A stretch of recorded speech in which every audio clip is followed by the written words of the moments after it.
But first thing first, we have been this prepared, and of course our team of reporters has been out there to keep you updated with the latest in terms of politics, education, business, and all others of issues to do. And we will be taking you through all these stories, including the first day tour of President William Ruto, of course, in Nyanza region. Remember, this is his second tour of the region after he ascended the power. And of course, there is a couple of issues that he has talked about, including the troubling insecurity in the region, to be precise, the Sundu area. This and many more in our subsequent bulletin tonight. But first thing first, our top stories tonight.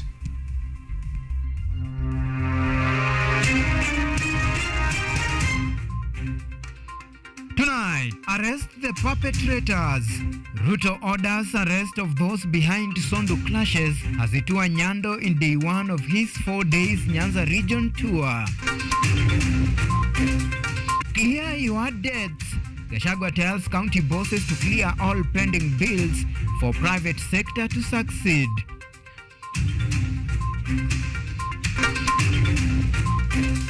Also tonight, ending Sondu madness. Government deploys specialist security personnel to contain the escalation of violent crime in Sondu. Plus, curtain falls down on CAF B courses at Kise with the 25 coaches certified.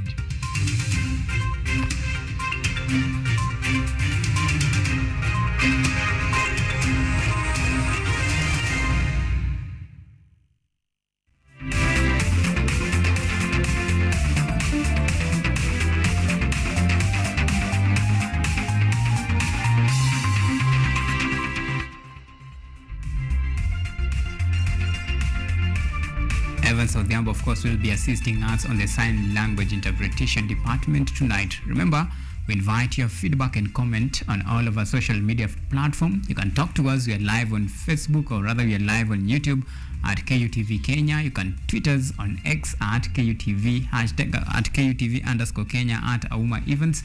Remember to use the hashtag Primetime News. And now we begin our bulletin tonight, rather in Kisumu, where President William Ruto has kick-started his 4-day Luo Nyanza tour in Kisumu and Siaya counties, where he has pledged to work for all Kenyans regardless of the divergent political inclinations.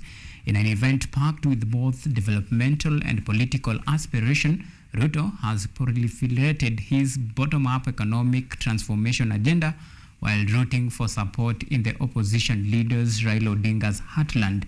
Joseph Oyomo opens our bulletin tonight with that report. President William Ruto is on his second major and extensive development tour in Luo Nyanza, cutting across 4 counties of Kisumu, Siaya, Homa Bay, and Migori in a span of 4 days. The head of state arrived with a bag of goodies to slip through the opponent's backyard. The 1 billion fisheries and aquaculture project launched in Kabonyo, Kisumu County, is set to produce 7 million fingerlings per year to restock Lake Victoria in a fresh bid to increase fish and food production. Fish is one of the items that is going to help us sort out the challenge of cost of living by making sure that we have adequate food in the Republic of Kenya. Na ndio sababu hiyo tumekuja hapa katika hii mradi na hapa tumekubaliana na serikali ya Hungary. Hapa tunaweka pesa shilingi bilioni 1. Tutafanya kazi na serikali ya Kenya kwanza kusaidia wakina mama, kusaidia vijana kwa mpango ya ajira. Earlier, there had been confusion on whether Ruto will suspend his tour to respond to Sondu clashes, which has claimed 7 lives in the latest collision. The president was forced to address the issue as Kisumu residents raised concern in the middle of his speech. Kuna watu wanaturudisha nyuma na kulete vita kati ya jamii na kati ya majirani. Nishamwambia Profesa Kithure Kindiki, vile tumewakalia wale wa North Rift, vile tunawakalia Al-Shabaab, hawa watu wa Sondu hapa watakiona cha mtemakuni. In rooting for support base in his opponent's heartland, President Ruto has vowed to equally engage Kenyans in developmental agenda regardless of different political stands. Mtu asiwaambie ya kwamba muko nje ya serikali. Hii serikali ni serikali ya Kenya. Nyinyi munalipa ushuru na tutahakikisha ya kwamba hakuna sehemu ya Kenya itabaguliwa kwa mambo ya maendeleo kwa misingi ya siasa. Tukisonga hapo mbele, rais, sisi tutafanya kazi na wewe. Ukipanda mlima, tutapanda na wewe. Siaya Governor James Orengo took the platform to lift the lid on leaders crossing borders in pretext of seeking development. Sasa mimi siwezi kukubali ya kwamba kwa Kenya hapa lazima uwe kwa serikali ndio utapata maendeleo. Hiyo ukisema hivyo hujui vile katiba inasema. Katiba inataka rais afike kila mahali na alete maendeleo. Hiyo siasa duni hatutaki. I would urge your excellency to speak to it and give direction so that those criminals and those leaders who are causing conflict should all be arrested and brought to book. The president has 3 more days to traverse the region and is expected to chair a cabinet meeting with the regional leaders at Kisumu State Lodge. Joseph Oyomo, KUTV. Right, thank you, Joseph Oyomo, for that report. Now from head of state to his deputy. The level of on-source revenue collected in counties is still below 35% of the county estimated potential. This is according to Deputy President Rigathi Gachagua, who today hosted the 21st ordinary session of the Intergovernmental Budgetary Economic Council. The second in command also aired his opinion in regard to the recent cabinet reshuffles and Kenya Police mission to Haiti. Our reporter Yvonne Kemuma with more details concerning this report. During his address in the 21st ordinary session of the Intergovernmental Budgetary Economic Council, Deputy President Rigathi Gachagua notes that most counties have not been able to reach their estimated revenue collection potential, as they currently collect less than 35% of their local revenue. To that effect, Rigathi urged county governments to streamline their revenue collection systems by embracing digitization, optimizing processes, and addressing revenue leakages to enhance efficiency in revenue collection. However, we have noted that some of our counties hold a lot of funds in their respective accounts in the central bank.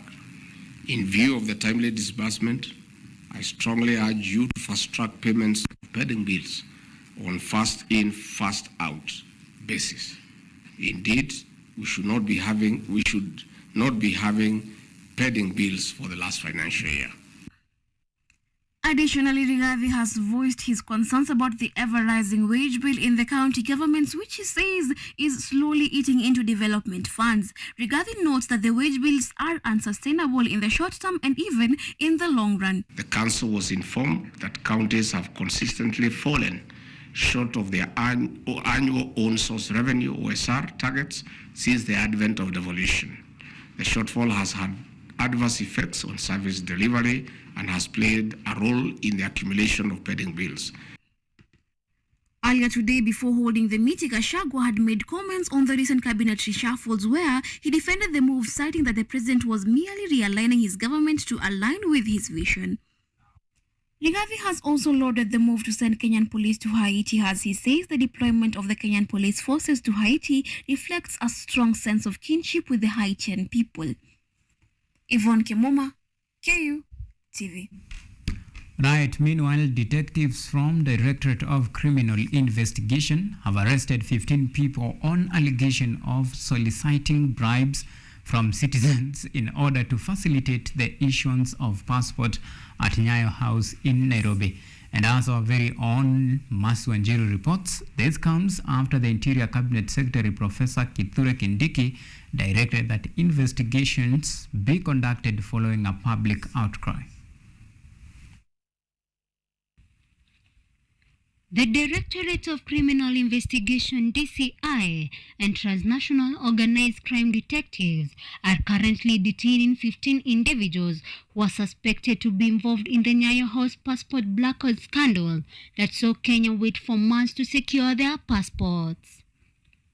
After the Interior Cabinet Secretary Professor Kutv Kindiki ordered for investigations into the matter, the DCI launched a manhunt on October 2nd, one that has so far seen 15 detained, including 6 staff members from the Department of Immigration Services and 9 brokers.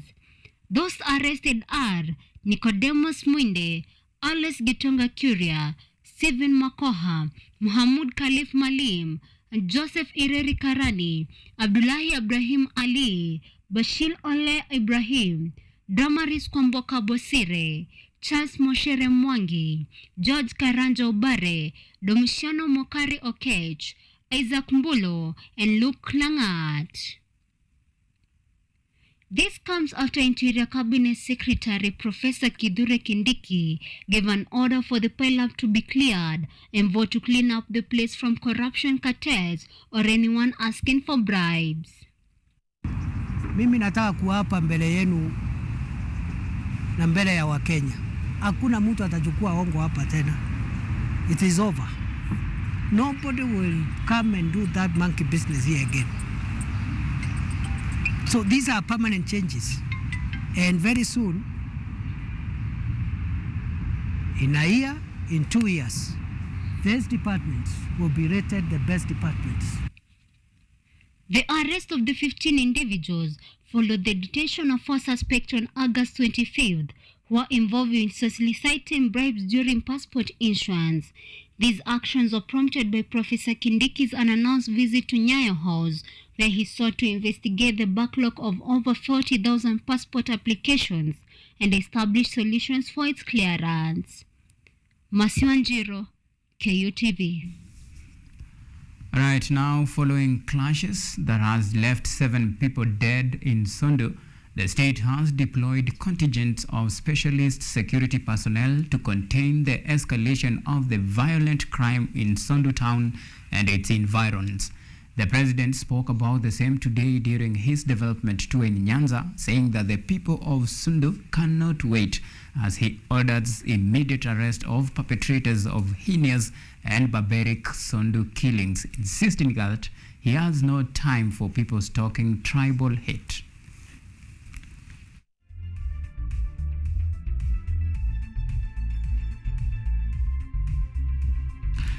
Meanwhile, over 40,000 community groups in Kenya may force deregistration if they don't comply with the Community Groups Registration Act of 2022.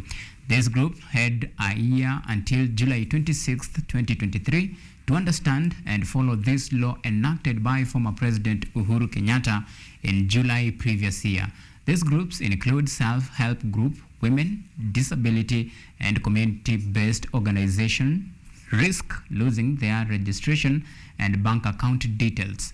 Kakamega County Social Development Coordinator Charles Nerima emphasized that these community groups are crucial in enhancing citizen lives, and regulation aim to ensure that funds from national and county governments are used effectively, preventing wastage. Na act imeleta sasa mabadiliko kiasi cha kwamba sasa watu hasa viongozi wa vikundi wataajibika kuhakikisha ya kwamba wanafata ile sheria ambayo imewekwa.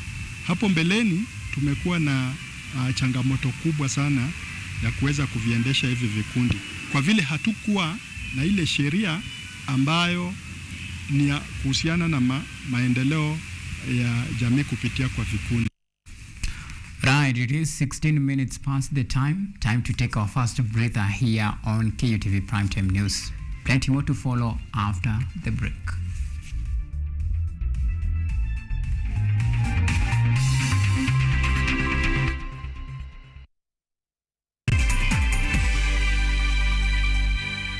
Are you an aspiring media practitioner, a graduate, or you just want to advance your skills in television production?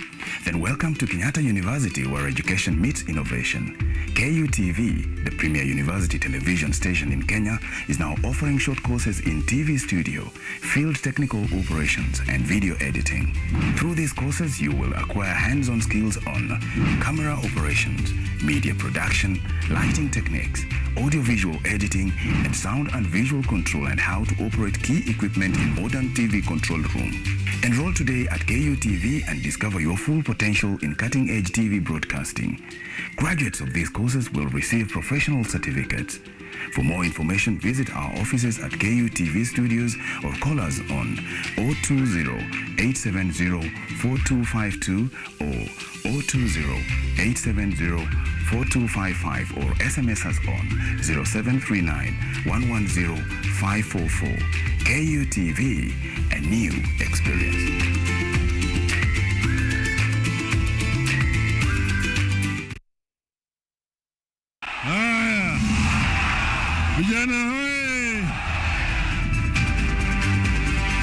They speak to play politics. Kila mara yeye ananiwinda kama mnyama. Naambia yeye Mungu iko na sitarudi nyuma. They speak words strong enough to change policy and the law. We have a very democratic system. We have a system that is based on the rule of law. They speak to the heart of the nation for the nation.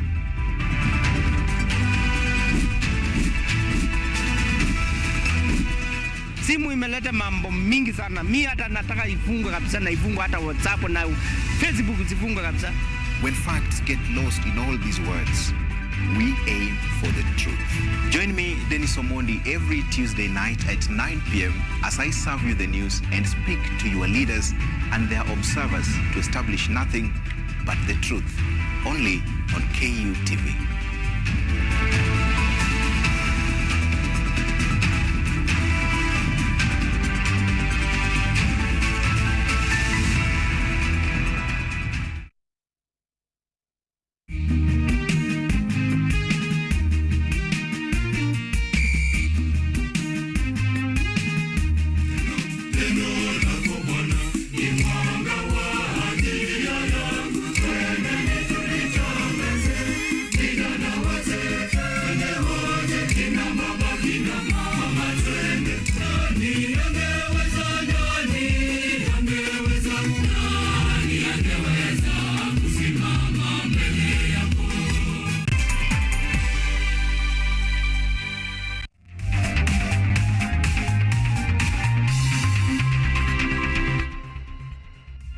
Right, welcome back, and remember we invite you, our esteemed viewers, to be part of this broadcast. You can send in your views and comment on all of our social media platform. Remember we are live on YouTube at KUTV Kenya. You can tweet us on X at KUTV_Kenya, at Auma Events. Remember to use the hashtag Primetime News, and we'll be sure to sample all of your feedback at the tail end of this broadcast. Now, Kenya is set to borrow 150 billion shillings to complete stall project.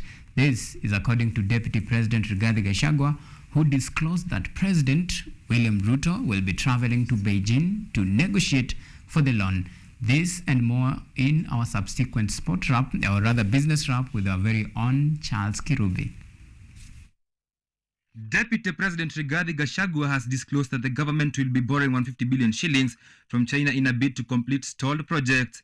Speaking to the media, Gachagua stated that President Ruto will be traveling to Beijing to negotiate the loan and seek credit service for earlier loans.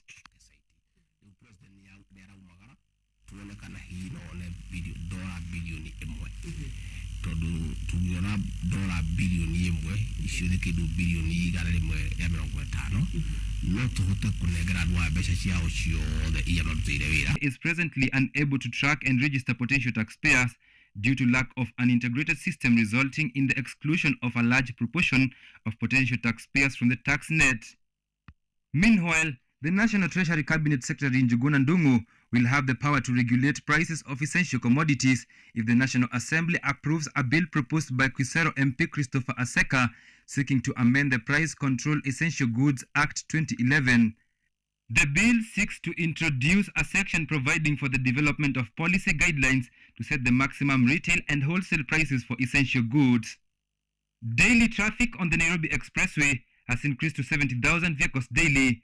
According to Jean May, head of public relations at Moja Expressway, this has been caused by vehicles avoiding Mombasa Road and Wayaki highways, shifting the traffic to the expressway that has seen motorists get stuck at exit points. Charles Kirubi, KUTV. Now, listen to this story.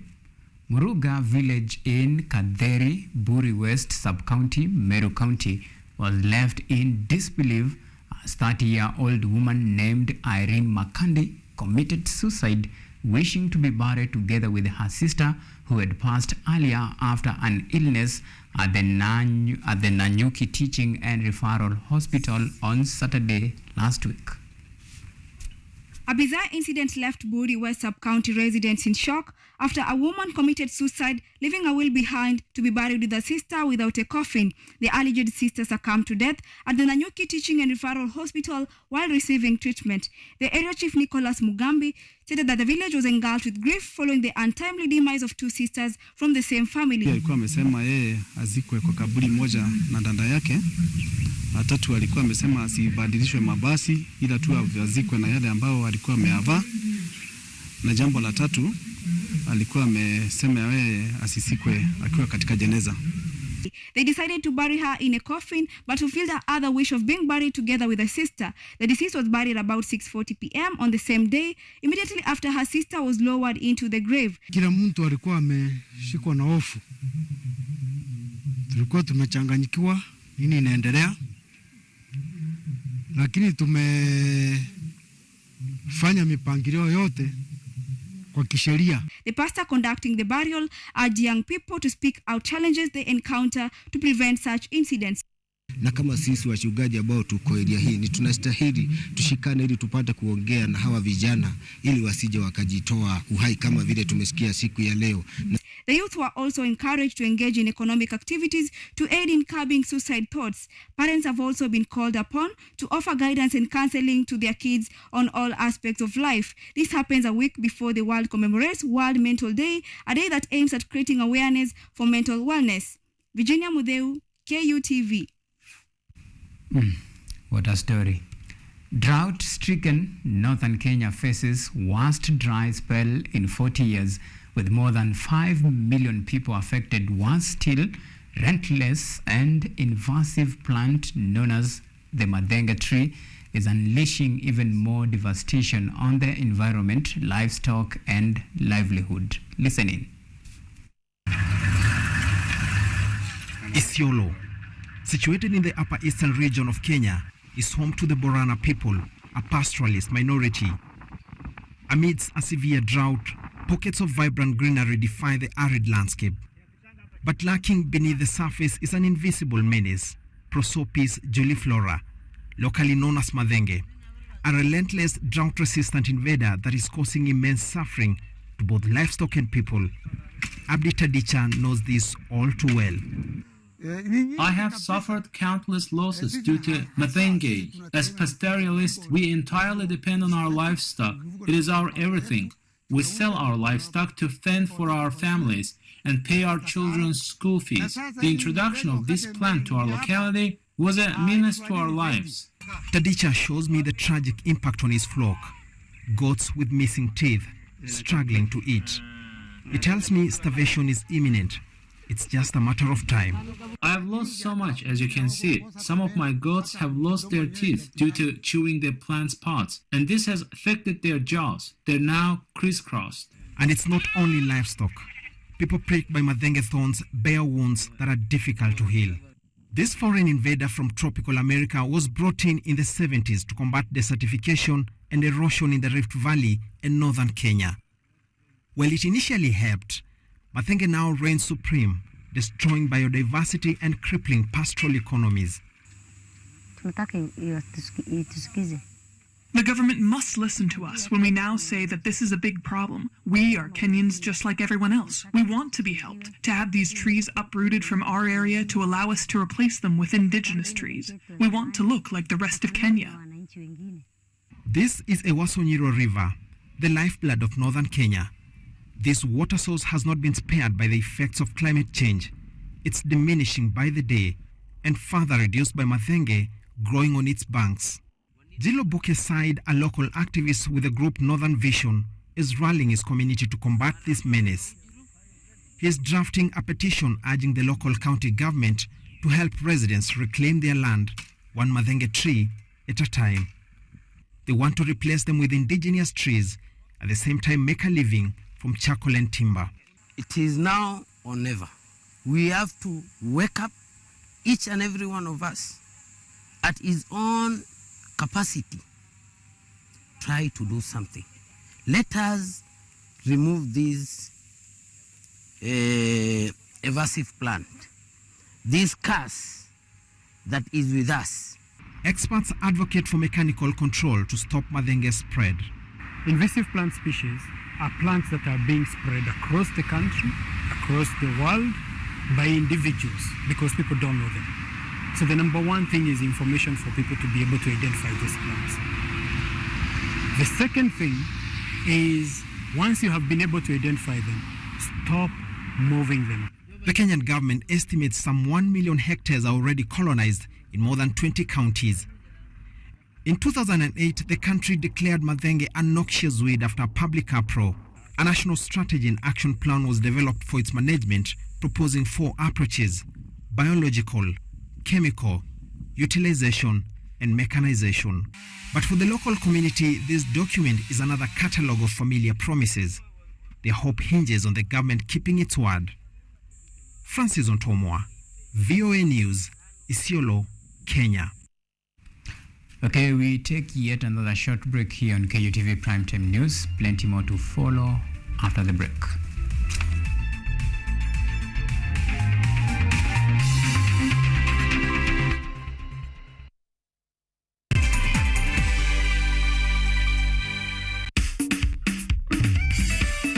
Karibu kwenye mitindo ya kipwani, natumai hali shwari popote ulipo. Mie nipo zangu Swahilini tu, yani mambo zangu tu ndo haya. Ije paka ikuwe dry kabisa, halafu ndio unachukua. Wala unafanya namna hiyo.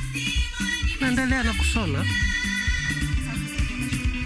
Ni mkoba sasa huu. Unaona vile ilivungilia.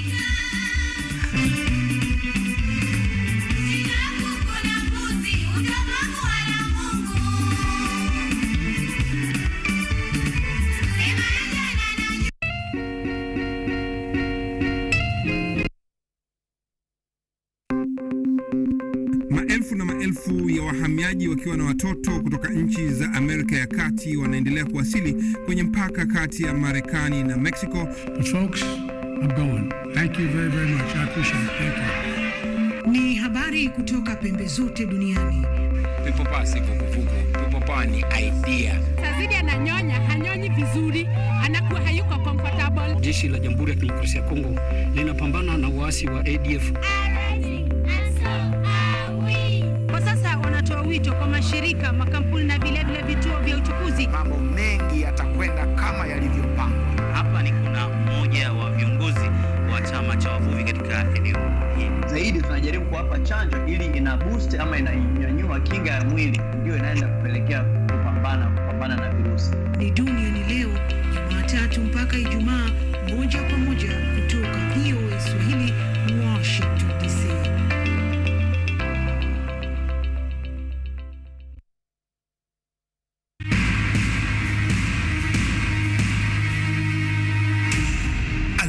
Husband and father. Nothing is too good for my daughter. An ambitious businessman with a dark secret. A girl with a whole life in front of her, plunging into a marriage that she did not choose with the wrong man. I'm not ready to marry Zema. But who is the right one? I love Nambi. A rock star, living the dream. But the babes keep chasing me, I guess. It ain't easy being famous, especially with so many glamorous women around. A woman hell-bent on revenge. He will pay. Seductive, dangerous. She is a predator. Everybody needs it. Everybody wants it. They will do anything to get it. Love and wealth.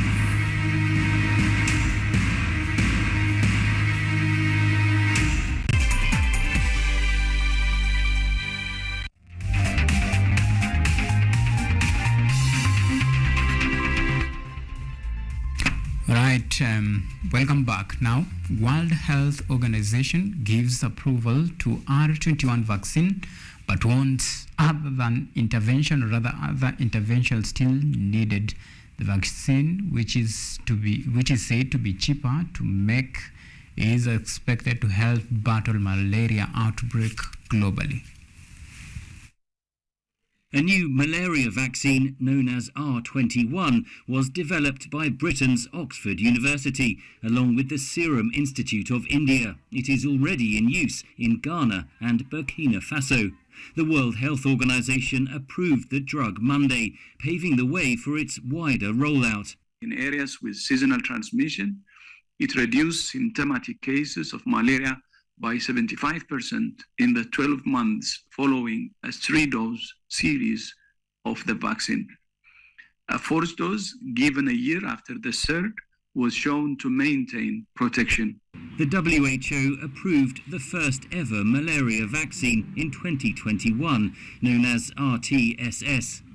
As a malaria researcher, I used to dream of the day when we would have a safe and effective vaccine against malaria. Now we have two. The WHO says there is little difference in effectiveness between the two vaccines, but the new R21 vaccine is cheaper to make at around $2 to $4 a dose, with each patient needing 4 doses, about half the price of RTSS. The new vaccine can also be made in much greater volumes. The Serum Institute of India is already in line to make 100 million doses a year, with plans to double that output. Experts warn that it won't beat malaria on its own, and that other preventative measures are needed, including mosquito nets. So this additional efficacy of the vaccine is in the presence of this really important intervention. The second is something known as chemoprevention. That's providing drugs to children in high-risk areas where malaria is particularly seasonal. There were an estimated 247 million cases of malaria in 2021, a small increase on the previous year, and 619,000 deaths, mostly children, in sub-Saharan Africa. We do hope that by introducing this new vaccine, we can really make a dent in this and get us back on track to the goals which were set by the WHO to reduce malaria by 90% by 2030. The WHO also approved a new vaccine Monday against dengue fever, another mosquito-borne disease common in tropical Latin American and Asian countries. The drug, made by the Japanese firm Takeda, was about 84% effective in preventing people from being hospitalized in clinical trials. Henry Richwell, VOA News, London. Right, now crossing borders, Pakistan has ordered all undocumented immigrants to leave voluntarily by November 1st or face deportation. The new order primarily affects Afghans, many of whom fled their country after Taliban took over in August 2021. This Afghan mother of 3 left Taliban-ruled Afghanistan for her family's safety last year and moved to Pakistan. My husband was a journalist there. He worked for Americans, so we can't go back because his life would be in danger there. Soon she may be forced to leave Pakistan as well. Halima, who asked VOA to call her by this name to protect her identity, is one of 1.73 million Afghans, according to Pakistani government data, who are living illegally in the country. Under a new government order, all illegal residents must leave voluntarily by November 1st. If they don't leave until November 1st, then all of the state's law enforcement, whether it's provincial or federal, we will use all of that enforcement to deport them. Taliban's consul general in Peshawar told VOA's Urdu service the decision could hurt bilateral ties. This hasty decision will negatively affect ties between the two neighboring countries. Though not a signatory to UN resolutions protecting refugee rights, Pakistan is home to over 4 million Afghans. Most arrived in the last 4 decades or were born to refugees in Pakistan and have paperwork legalizing their stay. But those who arrived after Taliban's 2021 takeover of Afghanistan largely lack permits.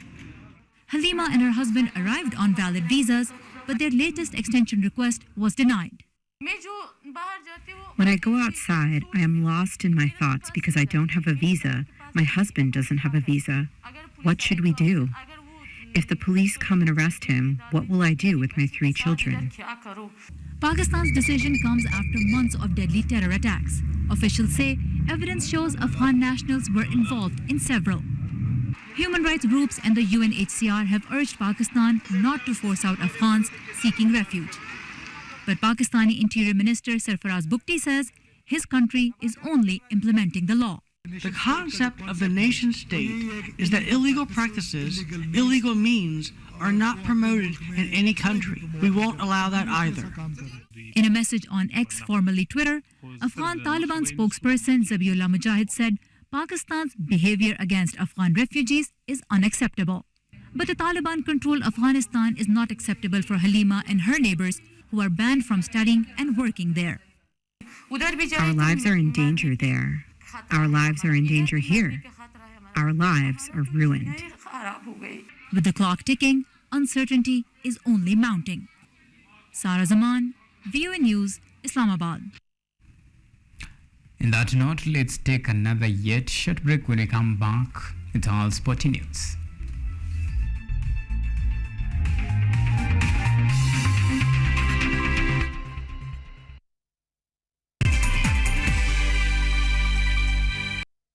Lola is an app that gives you a chance to watch videos, listen to audios, and read articles wherever you are for free.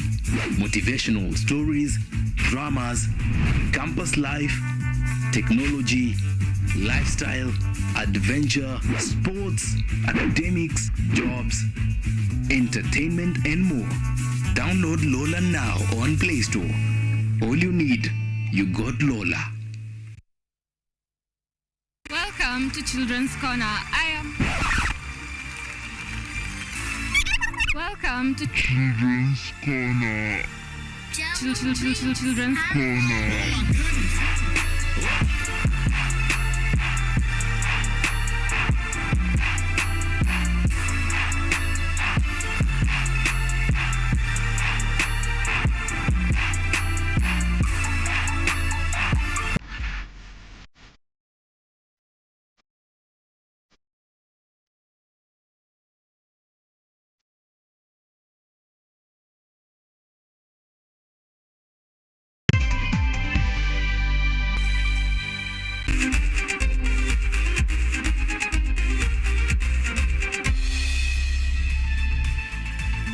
Okay, now it's time for sports.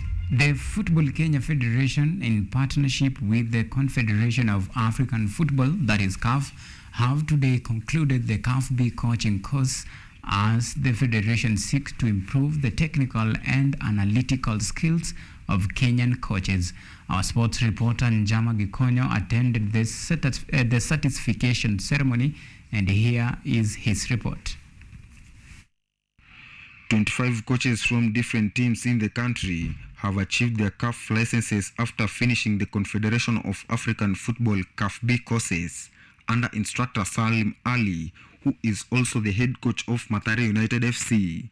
The 4-month course, which has been taking place at the Kenya Institute of Special Education KISE, is meant to incorporate the evolving football science and technology.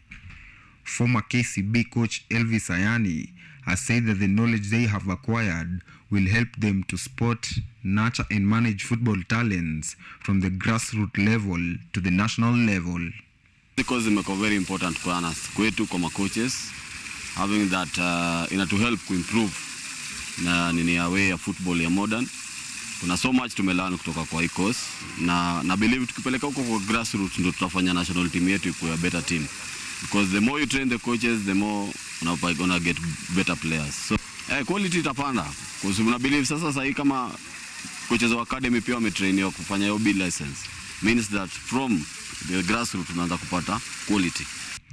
Darajani Gogo FC head coach Mark Ongwae, who plies his trade at the National Super League, has said that the federation is doing a good job to ensure that Kenyan coaches are equipped with knowledge on the evolving and modern football science and technology, and this will in turn improve the standards of the various leagues in the country. Ukijaribu kuangalia tu Kenya mzima na ni advantage kwetu because kutoka pale grassroots saizi na unaona venye ball imegrow ball ya Kenya, naweza sema kuna mahali tunaenda. Naweza sema federation imefanya job poa sana, na ningewasihi wasichoke, wazidi tu na hiyo kazi, wazidi kutuletea hizi makosi, wazidi kutuletea hii knowledge, na najua itakuwa poa. Kale makochi kutoka chini, ukienda kila county, ukienda kila mahali, at least unapata makochi wamefanya KFD nini. So at least kutoka chini watu hiyo wakiwa kutoka pale chini tuko sure wanapitia makochi wenye wako qualified, wenye wameenda class, wenye wanajua kuwafunza the right technique, ambapo wakikuja hapa juu kwetu sasa pia sisi inakuwa ni rahisi juu. The Football Kenya Federation under Chairman Nick Mwendwa and Chief Executive Officer Barry Otieno has trained over 100 coaches in the CAF C and CAF D categories in a bid to ensure that football talent is well managed and nurtured in the country, as the federation lays down plans to ensure Kenya takes part in different tournaments, including the African Cup of Nations AFCON and the World Cup. Jama Gikomo for KUTV Sports. Right now, still matters football. Football Kenya Federation Match Day 6 action kicked off today across different stadiums in the country. Kakamega Homeboys played out to an entertaining all-3 draw against Talanta FC at Buhungu Stadium, while Shabana FC got their first win in the top flight league after thumping 13 times champion Tusker FC 1-0 at Moi International Sports Center, Kasarani. Match Day 6 action continues tomorrow when FC Leopards lock horns with fierce rivals, that is Gor Mahia, in the Mashemeji Derby at Kasarani Stadium, Nairobi from 4 p.m.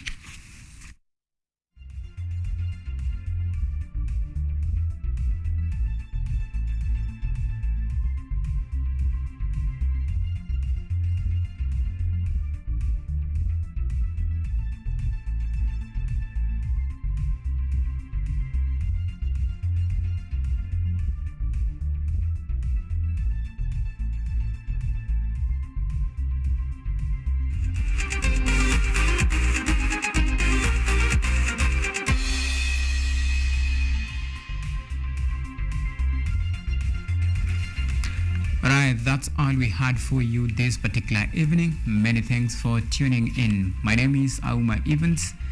Evans Odhiambo has been our sign language interpreter tonight. Until next time, it's a bye-bye and do have a lovely night.